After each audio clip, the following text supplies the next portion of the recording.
Em 2021, na Austrália, uma mulher vende a sua filha para um homem mais velho. E somente 6 semanas depois do casamento, Rukia, que tinha apenas 21 anos de idade, deu o seu último suspiro. Oi pessoal, tudo bem com vocês? Meu nome é Gisele Ildes e sejam todos bem-vindos a mais um vídeo aqui do canal. Antes de começar o vídeo, já curte para me dar um apoio aqui e se inscreve aqui no canal se você não for inscrito. Bom, hoje eu vou contar para vocês uma história muito trágica. A personagem principal era uma mulher muito linda que se chamava Rukia Haidari. E para contar a história dela, eu preciso iniciar falando sobre o passado da mãe dela, que teve uma história muito parecida com a da filha. Bom, a mãe da Rukia, então, se chama Sakina Muhammad Jan. Ela nasceu no Afeganistão e não teve direito à educação. Isso mesmo, tá? Ela nunca foi para a escola e ficou em casa ajudando nos afazeres domésticos e ela foi criada para ser uma escrava do lar, o que é comum de acontecer por lá. E quando a Sakina estava com 12 para 13 anos, os pais decidiram que seria a hora de casar a filha. E assim foi feito. Ela foi forçada a se casar com um homem que viria a ser o pai da Rukia, que é a personagem principal da nossa história. E logo depois do casamento, ela já vai ter o seu primeiro filho, ela vai ter 5 filhos ao longo desse casamento aí. E é muito importante lembrar também que os primeiros filhos dela nasceram quando ela ainda era adolescente. Então aqui, né, nesse caso, nós temos muitos problemas já, né? Nós temos o casamento forçado, casamento infantil e gravidez na adolescência, o que é muito comum de acontecer no Afeganistão. E logo depois da Rukia nascer, a família toda passa por um momento traumático, porque o pai da Rukia vai perder a vida nas mãos do Talibã, que é um grupo que vive uma realidade à parte, tá? Dentro dos costumes, então, desse grupo aí, as mulheres, elas não têm direito a estudar, não podem trabalhar, são somente realmente escravas do lar, não têm o direito nem de dirigir e outras barbaridades.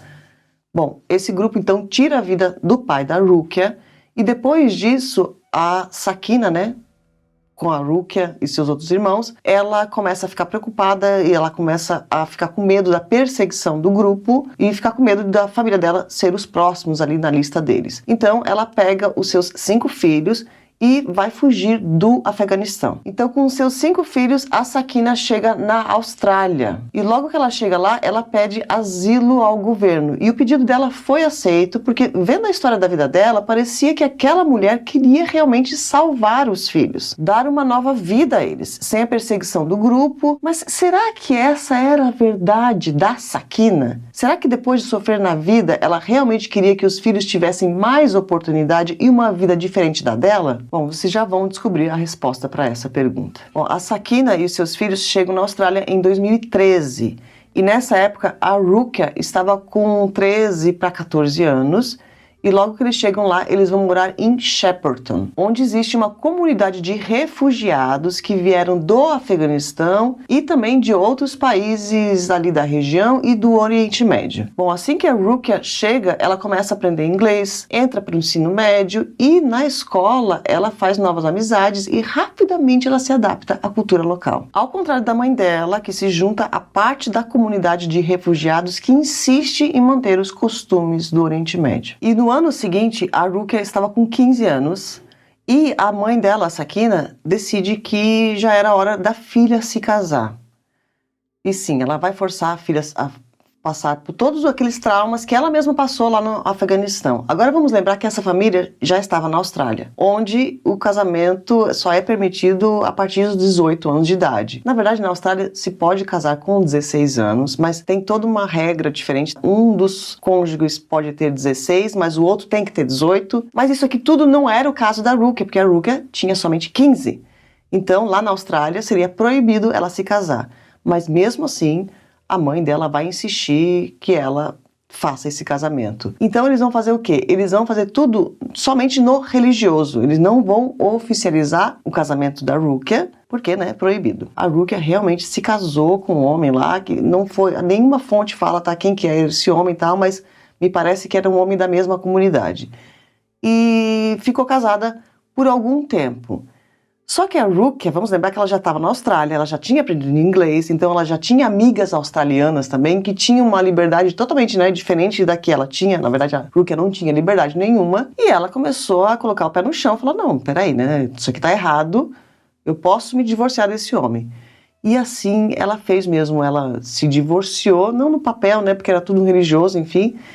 Então ela resolveu deixar esse marido aí depois de um tempo e voltou para a casa da mãe. Só que aqui nós entramos num outro problema, a questão da honra, que para pessoas dessas comunidades é algo muito importante. Com o passar do tempo, os membros ali da própria comunidade começaram a falar mal da família da Rukia. Olha, a menina lá estava casada, ficou alguns anos lá com o menino e depois se divorciou, então agora ela está uma mulher sem honra, desonrou a família dela toda e todo aquele esquema que a gente já conhece, né? Para quem já conhece os casos aqui do canal, aliás, eu tenho uma playlist completa aqui, tá?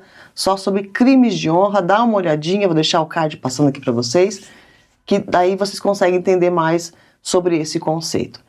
Então, o fato é que a comunidade ali, né, dos refugiados começou a falar mal e isso começou a incomodar muito a Sakina, a mãe da Rukia. Então, com o passar do tempo ali, ela falou, não, então eu vou casar minha filha novamente. E isso aqui, a Rukia já estava com 20 anos, ela continuava estudando e a Rukia falou para a mãe, não, eu não quero me casar, não quero, eu quero terminar meus estudos. E teve amigos ali que falaram que ela chegou a comentar com a mãe que ela só que iria se casar a partir dos 27 anos, que seria quando ela completaria a faculdade, já teria uma carreira, ela queria sua independência financeira antes de colocar um macho para dentro de casa, né? Mas esses não eram os planos da mãe dela. E a Sakina não vai aceitar tudo isso, porque além da honra da família, entra a questão financeira também. Agora respira fundo, tá, gente? Porque essa parte aqui é bem complicada. Bom, os casamentos dessas pessoas, dessas comunidades, na maioria dos casos, nem todos, tá? A gente não pode generalizar, é claro, mas grande parte das pessoas, para eles, é um negócio realmente, tá? Porque como funciona? A noiva, ela é vendida para a família do noivo. E a partir daquele ponto que ela é vendida, ela passa a se tornar realmente membro da família do noivo. E essa questão aqui do dinheiro, existe um acordo. Quanto mais nova a mulher, mais cara ela será para o noivo. Então a Rukia já estava com 20 anos, né? Ela era muito bonita, isso também conta muito, tá? Então ela já teria um preço mais caro, mas pela questão da idade, ela já estava ficando velha ali. Se demorasse mais alguns anos, os 27 que a Rukia tinha pedido para a mãe não ia conseguir dinheiro nenhum nesse negócio aí. Outra coisa também que é importante falar, tá? Que lá no Afeganistão, uma mulher virgem, menor de idade, quanto mais nova, melhor, tá? Pra eles. Ela é um preço, assim, caríssimo. Olha isso, gente. Bom, então, o que a mãe faz? A mãe fala, não, eu vou casar você sim, minha filha. E ela entra em contrato com um tipo de um serviço de casamenteira ou algo parecido que tinha lá na Austrália, que era feito por pessoas da mesma comunidade. Então, uma pessoa encarregada de fazer esse serviço aí de compra e venda de noivas encontrou um homem que morava em outra região da Austrália e que também era do Afeganistão e estava à procura de uma noiva. Esse homem se chama Mohammed Ali Halimi e ele era 5 anos mais velho que a Rukia. O Mohammed trabalhava como motorista de aplicativo e ele também trabalhava em uma fábrica. E o Mohammed ofereceu $14 mil pela Rukia e a mãe dela aceitou o negócio. A mãe da Rukia então comunica à filha, fala, olha, já achei aí seu marido, novo marido, mora, né, em Perth, que é uma outra local aqui da Austrália, mora bem longe, então ele tá vindo para cá para te conhecer. Esse primeiro encontro dos dois foi feito em junho de 2019. Esse encontro foi feito na casa da família da Rukia. E isso tudo é um negócio mesmo, tá? É um business. Não é tipo assim, vocês vão se amar ou algo parecido. Não, quanto que vai ser pago aqui? Então o que acontece? Senta a família da Rukia de um lado, a família do Mohammed de outro, e eles começam a acertar tudo. Então ficou acertado ali que eles pagariam $14 mil pela Rukia. Tem algumas fontes que falam que foi 15 mil, Enfim, tá? Eu achei mais fontes falando que eram 14. Mas de qualquer forma, além disso também, existem outros trâmites que são aí acordados, né, nessa reunião. Como, por exemplo, quanto que vai ser dado de ouro para a noiva? Porque esses 14 mil aí, para deixar bem claro, tá? Ele vai para a mão da mãe da Rukia, ela que fica com dinheiro. Fora isso, as famílias também dão joias, e essas joias vão para a Rukia, tá? Fica com a noiva. E, além disso, também tem o pagamento da festa, então fica tudo acordado ali. Ai, quanto que nós vamos gastar aí com tudo isso aqui? Quanto que nós vamos pagar para ter essa escrava do lar para o nosso filho? Olha isso.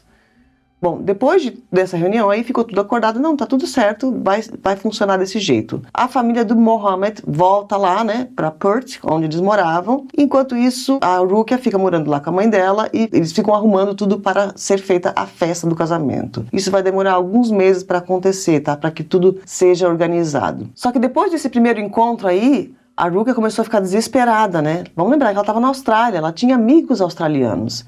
Então ela começou a falar para todo mundo, falou, meu, a minha mãe tá forçando a eu me casar aqui novamente e tal, não quero me casar. Ela comentou isso com os amigos, ela comentou isso com os professores, e ela comentou isso até mesmo com o professor dela da autoescola, porque ela estava aprendendo a dirigir nessa época e tudo. E são esses professores que vão alertar as autoridades. Então as autoridades ficam sabendo ali que uma jovem afegã, né, estava sendo forçada a se casar, estava sendo vendida pela sua mãe, e são as autoridades australianas que vão entrar em contato com a Rukia. Esse contato aí das autoridades aconteceu em agosto. Então eles chamam ela para a delegacia e perguntam, né, ô minha filha, o que está acontecendo aí? A Rukia realmente conta todos os detalhes para eles, fala, não, realmente eu já fui forçada a me casar quando eu tinha 15 anos, agora a minha mãe está, né, tentando me vender novamente e está tentando me casar novamente. Agora entra uma questão bem complicada nessa história toda, tá? Porque nesse ponto aqui, a Austrália já tinha criminalizado os casamentos forçados. A partir de 2013, é proibido forçar uma pessoa a se casar lá na Austrália. E tem consequências, né, para quem fazer isso. Então, como é criminalizado, se as autoridades descobrirem, a pessoa que forçou, né, a outra pessoa a se casar, ela pode ser presa. Então eles passaram tudo para ela, falaram, olha, a gente pode te colocar num abrigo, tudo certinho, tal, nós vamos tentar aqui te proteger, mas assim que você fizer a queixa, nós vamos prender a sua mãe, provavelmente ela, né, não sei quanto tempo que ela vai ficar presa, eu acho que a pena máxima é de 7 anos, se eu não me engano, tá? Mas vai ter o julgamento da mãe no final do vídeo, fica até o final para saber de toda essa história. Então eles passam tudo isso para ela, né, falam, não, a gente pode te ajudar, temos todas as condições aqui para te ajudar, só que a sua mãe vai ser responsabilizada, né? Porque ela é uma criminosa aqui na Austrália. Agora, o triste dessa história, que é muito parecida com outras, é que apesar da Rukia estar vivendo esse pesadelo, ela não queria que a mãe fosse prejudicada. Porque além da prisão, a mãe também poderia ser deportada para o Afeganistão depois de solta. E outros membros da família também poderiam se prejudicar. E aqui a gente tem que entender também essas vítimas. Elas passam por uma espécie de lavagem cerebral, elas ficam perdidas, confusas e, na maioria dos casos, mesmo sendo obrigadas pelas famílias, elas não conseguem entender que eles são os agressores. E no fim, elas preferem viver um inferno do que entregar um familiar para a polícia. Então, no final da conversa, a Rukia agradece às autoridades, mas ela informa que ela não vai prestar queixa contra sua mãe. E não prestando queixa, as autoridades da Austrália ficam de mãos atadas, porque sem um registro, não tem como eles iniciarem ali uma investigação. Então, sem saída, a Rukia se casa realmente com o Mohammed. E esse casamento vai ser em partes. Primeiro eles vão se casar somente no religioso e depois foi feito o casamento civil e as festas do casamento demoraram dias. E a festa de casamento dela foi gigantesca, com aproximadamente 500 convidados. E o casamento oficial foi realizado em novembro de 2019. E durante todo o momento, a mãe dela fica grudada grudada do lado da filha e obrigando ela a cumprir o seu papel. E nas filmagens que foram feitas das festas, dava para ver claramente que a Rukia não estava nem um pouco feliz. Depois de tudo terminar e os dois estarem então oficialmente casados, o novo marido carrega ela para a cidade aonde ele morava, que ficava bem distante da casa da mãe dela, dos irmãos e dos amigos dela também. É triste saber que durante a viagem que ela fez, ela enviou um vídeo no Snapchat para os seus amigos, onde ela se despede de todos. E na nova cidade, com o novo marido, um homem que ela mal conhecia e afastada de todos os amigos, ela fica isolada, o que é um prato cheio para mentes criminosas. O que aconteceu nas primeiras semanas do casamento dela não são claras, porque a Rukia não se comunicava mais com seus amigos. Provavelmente isso aconteceu porque o Mohammed tomou ela ali com posse e ele não deixava que ela se comunicasse com ninguém. Na verdade, as únicas pessoas que ela se comunicava nesse período aí foram alguns familiares, tá? E esses familiares falaram que não sabiam que ela estava sendo maltratada lá. Falaram que na mente deles ela estava bem. Só que essa fala aqui dos familiares, ela é questionável, tá? Por quê? Esses mesmos familiares vão lá apoiar todo o esquema que a mãe da Rukia fez depois na hora do julgamento. E mesmo toda a família falando que ela estava bem, é fato que o Mohammed estava assim tratando ela como uma escrava da casa. Ele queria que ela cozinhasse para ele queria que ela dormisse com ele quando ele queria, né? Que ela servisse ele realmente. Isso aqui é fato e foi comprovado por causa de um vídeo que vai vazar para as autoridades depois. Que é esse vídeo aqui que o próprio Mohammed enviou para o grupo da família dela 6 semanas depois do casamento. E durante o vídeo ele reclama que a Rukia não estava limpando a casa e não estava sendo uma boa esposa. Bom, esse vídeo foi enviado para esse grupo aí no dia 17 de janeiro de 2020. E um dia depois, no dia 18, um dos irmãos da Rukia, que se chama Taki Haidari, e que também entrou em contato com a tal casamenteira lá sobre os trâmites do casamento. Esse irmão disse que ficou preocupado com a irmã depois de ver o vídeo e decidiu ligar para ela. Ele conta que a Rukia não atendeu o telefone, então ele decide ligar pro Mohammed. Ele conta que achava que a irmã estava bem e que só descobriu tudo a partir desse momento aqui. Ele fala então que o Mohammed atendeu o telefone e ele começou a questionar sobre o vídeo e perguntou pro Mohammed, né, o que está acontecendo, por que você está fazendo isso com a minha irmã e tal. Então ele fala que o Mohammed pega e começa a xingar ele e fala, olha, essa aqui é minha vida, você não tem nada a ver com isso, não se mete nessa história aqui. Então, o irmão conta também que no meio dessa ligação, ele escuta que a irmã dele acordou. Eu acho isso aqui muito estranho, tá? No depoimento dele, porque como é que ele sabia que a irmã estava dormindo? Mas enfim. Então ele fala que a irmã acordou e começou a perguntar no fundo, né? Com quem que você está falando? Por que que você está xingando o meu irmão? Não sei o que, depois que ela descobriu que era o irmão dele. E começou uma briga ali entre a Rukia, o Mohammed, o irmão no telefone e o Mohammed com o irmão. E assim vai. E aquilo demorou um tempo e ele fala que no meio da briga ali, ele escutou a Rukia falando assim, não encosta em mim, não me bate, não me bate. E depois de alguns segundos, o Mohammed desliga o telefone. E somente 10 minutos depois dessa ligação, vem a notícia que vai mudar o rumo da família da Rukia para sempre. Porque o Mohammed liga novamente para o irmão, liga de volta para ele e fala, olha, vem aqui buscar o corpo da sua irmã. Eu estou indo para a delegacia me entregar. E desliga o telefone. O irmão conta que a família estava muito longe, né? Eles estavam a quilômetros de distância lá da casa deles e começaram a ficar desesperados e começaram ali a se organizar e tal, para ir para lá, para ver o que estava acontecendo, ligaram para a polícia. Mas, agora, essa foi a história do irmão. Vamos nos deslocar, então, lá para a casa da Rukia e do novo marido, né? O que realmente aconteceu?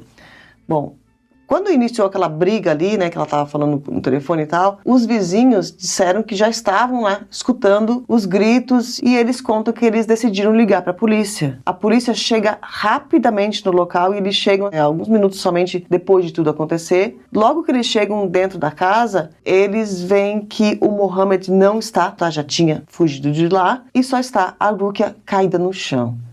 Ela estava com 2 cortes profundos na garganta, foi colocada numa ambulância, foi levada rapidamente para o hospital, mas infelizmente 1h30 depois dela chegar no hospital, os médicos declararam o óbito. A Rukia, que tinha somente 21 anos de idade, perdeu a vida depois de se casar com um homem que ela foi forçada a se casar. Na cena, a polícia encontrou a faca que o Mohammed usou para tirar a vida dela, que era uma faca ali da cozinha mesmo. E um tempo depois do crime, o Mohammed vai na delegacia e confessa e falou que fez aquilo porque a Rukia não estava cumprindo o seu dever de esposa, que ela se recusava a dormir com ele e que não arrumava a casa, não fazia comida, e por isso ele entrou ali em um colapso e em um momento de nervoso ele fez isso com ela. Bom, e no depoimento do Mohammed, ele tira o dele da reta sobre o casamento forçado, tá? Porque isso aqui é um crime além de ele ter tirado a vida da esposa também, o casamento forçado já é outro crime, não é uma pena a mais.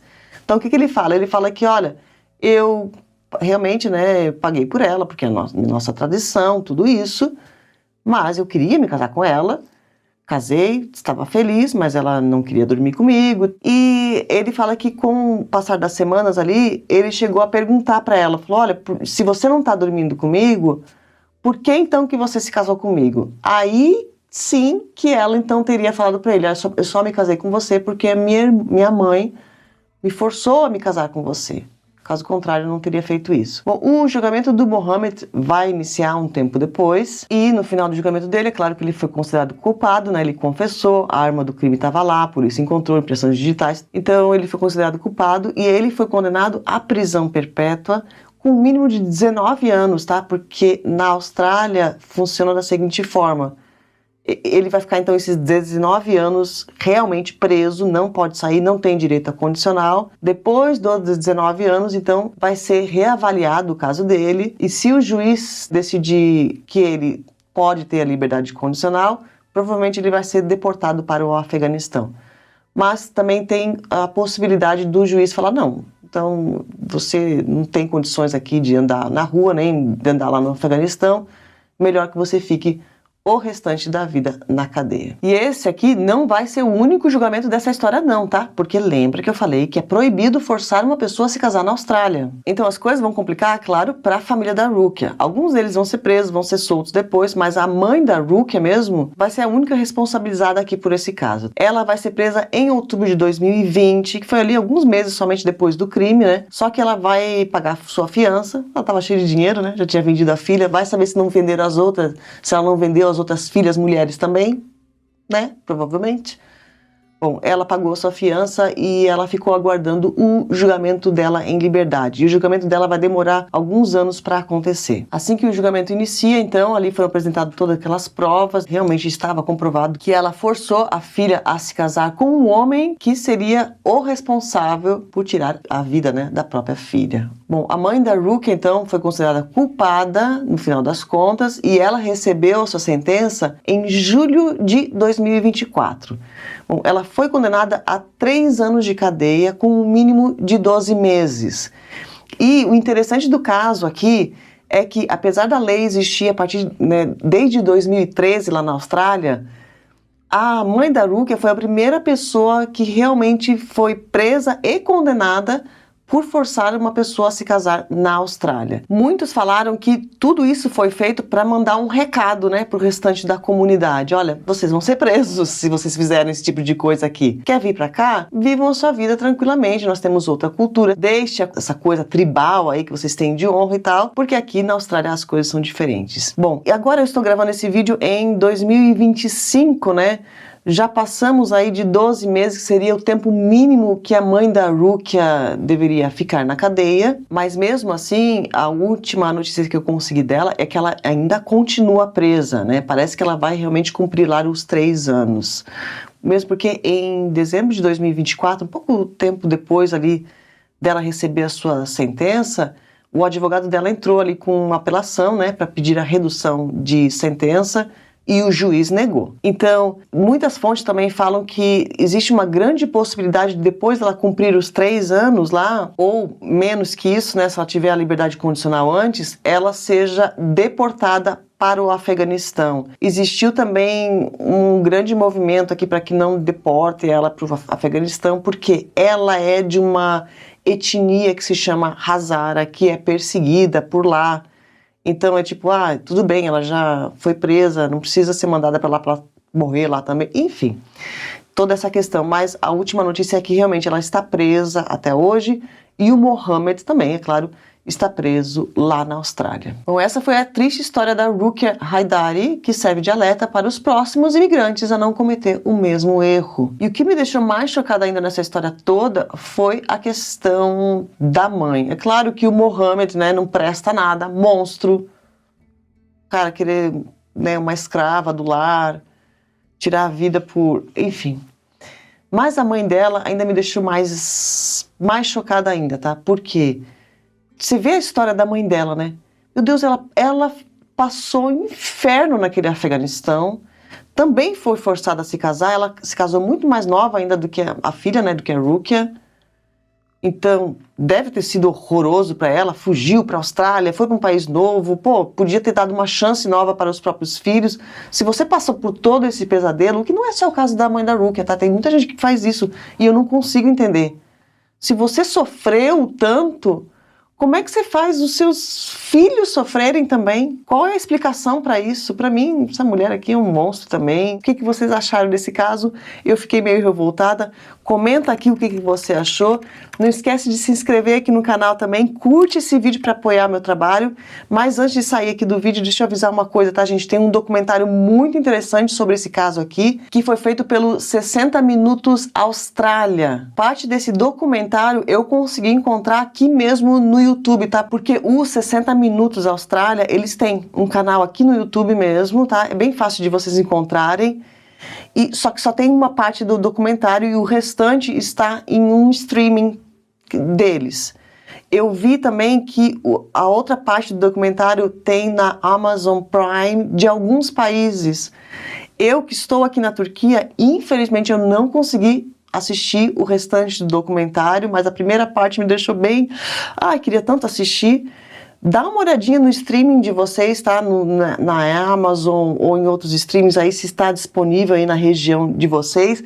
E se vocês puderem voltar aqui no vídeo depois e deixar aqui no comentário para ajudar outros inscritos a encontrar, porque eu acho que esse documentário deve ter mais fotos, mais vídeos, mais coisas interessantes sobre a história dela também. E assim vocês ficam sabendo mais ainda sobre a triste, né, história dessa linda mulher que se chamava Ruqia Haidari. E, gente, antes de sair, vocês viram aqui que eu coloquei um mapa aqui no cenário? Eu estou refazendo o cenário. Lembra que quando eu comecei a fazer esse cenário novo, eu falei, gente, eu vou fazer em partes e vocês vão ver todo o processo. Não está pronto ainda, tá? Um mapa de madeira lindíssimo que eu comprei. Eu vou colocar ainda uma luz por trás dele, assim, que eu acho que vai ficar maravilhoso depois, uma obra de arte aqui na parede mesmo. Só que essa luz aí eu só vou conseguir comprar mês que vem ou no outro ainda, tá? Então aguardem aí as mudanças do novo cenário. Eu estou investindo bastante aqui no canal para deixar um vídeo mais agradável para vocês assistirem, tá bom? Um beijo grande e eu vejo vocês no próximo vídeo.